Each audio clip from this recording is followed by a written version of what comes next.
ne cessons de prier Dieu pour vous et de demander que vous soyez remplis de la connaissance de sa volonté, en toute sagesse et intelligence spirituelle, pour marcher d'une manière digne du Seigneur et lui être entièrement agréable, portant des fruits en toutes sortes de bonnes œuvres et croissant par la connaissance de Dieu, fortifié à tous égards par sa puissance glorieuse, en sorte que vous soyez toujours et avec joie persévérants et patients.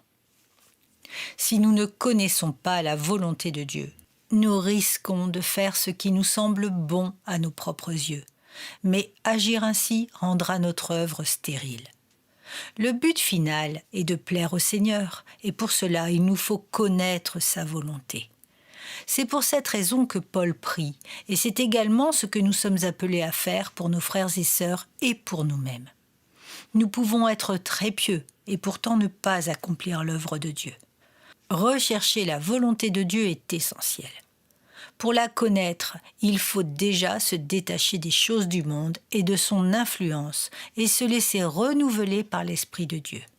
Paul a demandé la même chose pour les Éphésiens. La sagesse est indispensable, nous devons la demander, car Dieu ne nous en privera pas si nous lui demandons. Plus nous aurons de révélations, plus nous avancerons solidement et nous nous enracinerons dans le Seigneur. Mais pour cela, il faut consacrer du temps au Seigneur. Dieu ne se révèle qu'à ceux qui le cherchent vraiment. Connaître la volonté de Dieu et l'appliquer avec sagesse et intelligence nous fera porter beaucoup de fruits et nous fortifiera dans la persévérance et la patience. Si nous connaissons vraiment le Seigneur, nous discernerons facilement sa volonté. Nous avons une grâce extraordinaire, celle d'avoir part à sa connaissance et de pouvoir travailler pour lui. Plus nous nous en rendrons compte, plus nous serons reconnaissants envers notre Père de tout ce qu'il a mis à notre disposition. Nous n'avons plus qu'à nous servir, mais il nous faut aller à lui et s'attendre à ses bienfaits jour après jour. Le Père ne privera aucun de ses enfants s'ils le cherchent de tout leur cœur et lui demandent de connaître sa volonté.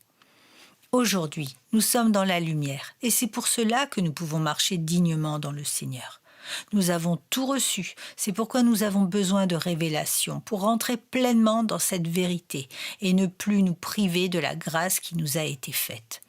Nous vivons encore trop souvent comme des misérables parce que nous manquons de révélation à cause du manque de temps que nous accordons au Seigneur. Tout démarre dans notre relation avec le Père au travers de son Fils. Tout vient de là.